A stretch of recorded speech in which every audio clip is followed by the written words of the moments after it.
Buenas turma, Rômulo Fernandes aqui, trazendo uma dica de vendas pra você que acaba lidando com aqueles clientes indecisos. Quem nunca se deparou com um cliente que fala que vai pensar, acaba te deixando no vácuo, não te responde, não te fala nem que sim, nem que não. Esses clientes indecisos tomam muito tempo do vendedor e fazem com que a gente perca a possibilidade de falar com quem realmente tá decidido. Então, para você conseguir ajudar esses clientes a decidirem, eu vou trazer um framework, um acrônimo que veio do livro Jolt Effect. Esse livro foi escrito por Matthew Dixon. Matthew Dixon é um dos autores do Challenger Sales, que é o livro A Venda Desafiadora, que é um dos livros que mais faz sentido vocês lerem. É um livro muito bom, fala sobre perfis de vendedores. Mas esse livro, Jolt Effect, foi um livro especificamente escrito para te ajudar a fazer o cliente tomar a decisão. Te dar um sim ou um não. Obviamente que a gente busca sempre o sim, né? Bom, geralmente a gente tem os nossos possíveis clientes, né? Que a gente tá tentando vender e chega no momento de tomar a decisão. Geralmente a gente tem algumas possibilidades, a gente entrega algumas possibilidades de contratação, seja um software, tanto faz. Mas nessa exploração, o cliente ele tá feliz, ele tá empolgado, ele acha que faz sentido, mas na hora do vamos ver, ele não consegue se decidir. E o mais engraçado é que muitas vezes a gente não perde a venda para um concorrente, a gente perde pro status quo, ou seja, pro cliente simplesmente não fazer nada. Na dúvida, eu não compro nem de ti, nem do teu concorrente. Eu não faço nada. Mesmo que eu tenha uma dor, mesmo que eu tenha uma necessidade, eu, na dúvida, não contrato. Obviamente que isso vai fazer sentido quando você tá vendendo algo que não é estritamente necessário para a vida da pessoa, né? Por exemplo, se a gente tá falando de algum serviço médico,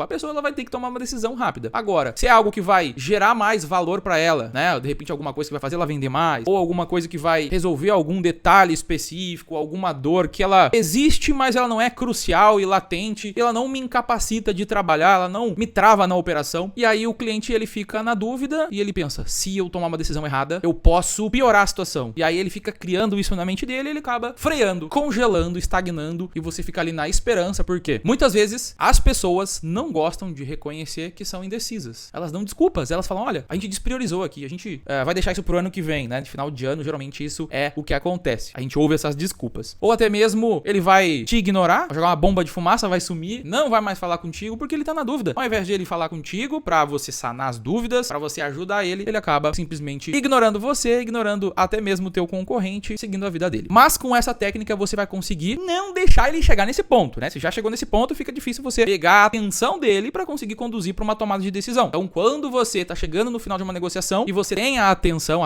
é muito importante para você conseguir vender, você tem a atenção dessa pessoa, aí sim você consegue aplicar o Jolt. Começando com o J, que é julgar a indecisão. Geralmente, existem motivos pelos quais esse cliente ele tá indeciso e a gente precisa julgar isso. Por exemplo, ele pode ter tido uma péssima experiência com algum produto, algum serviço semelhante ao seu, só que ele não tá demonstrando isso, ele não verbalizou isso. Então você tem que perguntar, você tem que ir explorando e ajudando a fazer esse julgamento dessa indecisão. E tem que ficar com uma escuta ativa muito alta e sempre atenta. Você não pode só falar, você tem que ouvir para conseguir julgar essa indecisão. Depois que você conseguiu julgar essa indecisão, entender os motivos pelos quais ela existe, ainda não tá resolvido. Você precisa se sentir seguro para decidir. E aí entra a segunda letra, que é o oferecer uma recomendação. Quando você vai, por exemplo, num restaurante pela primeira vez, se você não sabe o que pedir, quem é a pessoa que vai te dar mais segurança e vai de repente poder te oferecer uma recomendação? É o garçom. Mas se você tá ali indeciso, por exemplo, e o garçom ele tá ali do seu lado parado esperando você decidir e ele não te ajuda, ele não é proativo, ele não, você faz pergunta e ele não sabe o que dizer, é provável que você demore ainda mais para tomar a decisão, ou até mesmo que você levante, vá em outro restaurante que você esteja mais seguro. Muitas vezes a indecisão, ela passa por uma variedade de possíveis escolhas que o seu cliente, ele tá ali lidando, e isso faz com que ele fique confuso. Por exemplo, eu tô num lugar onde vende roupas e calçados e eu preciso comprar um calçado e tem vários tipos, tem vários modelos brancos, e aí você fica justamente com essa dificuldade de escolher, vamos supor que tenha 10 tipos diferentes. Aí complica. Agora, se o atendente ali te ajudar perguntando, olha, qual é o local que você vai utilizar? Qual é a ocasião? Você vai usar pra trabalhar? Vai usar pra sair? E aí você consegue receber uma recomendação. Ou ao mesmo tempo ele pode te perguntar quanto você calça, porque aí ele já vai te recomendar algo que faça sentido para o teu tamanho. Então, quando se tem muitas possibilidades, você tem que recomendar. Falar assim, olha, geralmente os meus clientes que estão no mesmo momento que você, com os mesmos interesses e desafios, vão por esse caminho aqui. Eles escolhem esse produto porque conecta mais com o teu desafio, com o teu objetivo. Então eu te recomendo esse. E nessa linha, a gente tá falando de um restaurante, te recomendo esse prato, também tem esse e esse. E aí você já oferece a sua recomendação em si, né? Agora, indo pra próxima letra, o L, de limitar a exploração. Às vezes, quando você faz uma recomendação, você ativa no cliente o interesse de entender muito mais sobre aquele produto. Então, às vezes ele quer um detalhamento, aquele produto ou serviço, né? No serviço acaba ficando até mais complexo, porque é intangível. Então, ele quer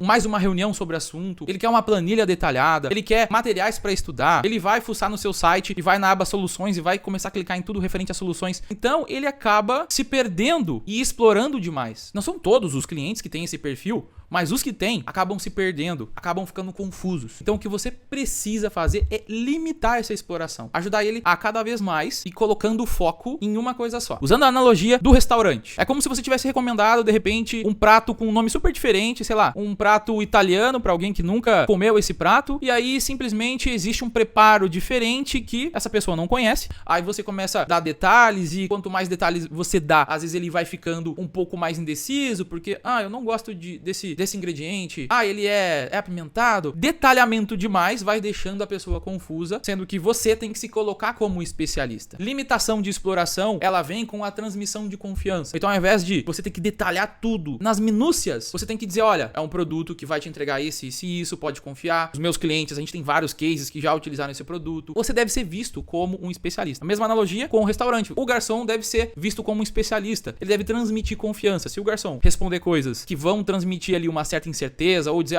eu vou confirmar pra você, eu não tenho certeza, isso pode gerar uma desconfiança, uma indecisão. Da mesma maneira, quando a gente tá vendendo, se eu começo a dar muito detalhe, por exemplo, eu tô numa demonstração de um software, e aí eu começo a mostrar tudo que o meu cliente quer ver e o que ele não quer ver, então eu vou mostrando, eu vou fazendo ele ficar cada vez mais ansioso, cada vez mais em dúvida, ao invés de pegar e perguntar, olha, tem mais alguma coisa que você gostaria que eu te mostrasse aqui na minha demonstração? Aí se ele disser que quer ver alguma coisa específica, você mostra, mas você não pode ficar enchendo ele de informação. Muita informação também é ruim. Informação de menos é ruim. Você tem que dar a informação que o cliente quer e precisa, ok? Então, limite a exploração dele para ele não ficar confuso. E por fim, o T de tirar o risco da mesa. Muitas vezes é possível se colocar algo que reduza o risco quase que a zero de algum produto ou serviço. Por exemplo, a gente não tem multa caso você saia aí em qualquer momento, não temos fidelidade. Isso traz uma segurança para quem está contratando um serviço, um software. Agora, é possível também a gente dar um aviso prévio, que também às vezes pode ser interessante para substituir uma questão de multa, né? Olha, você tem aí 2 meses de aviso prévio, caso você queira descontinuar um projeto ou a utilização de um software, ou até mesmo se é algo um pouco mais complexo, que existe um custo e que não faz sentido você ter uma retirada de multa ou um aviso prévio, você pode salientar que vocês têm um acompanhamento em uma implementação de um software, ou na hora que você contrata um produto, você tem tantos meses, anos de garantia. Esses detalhes fazem com que aquele teu cliente, ele toma a decisão porque ele transmite essa insegurança para esse fator. Ele pensa, não, beleza, se der problema, posso utilizar esse benefício. Ou até mesmo,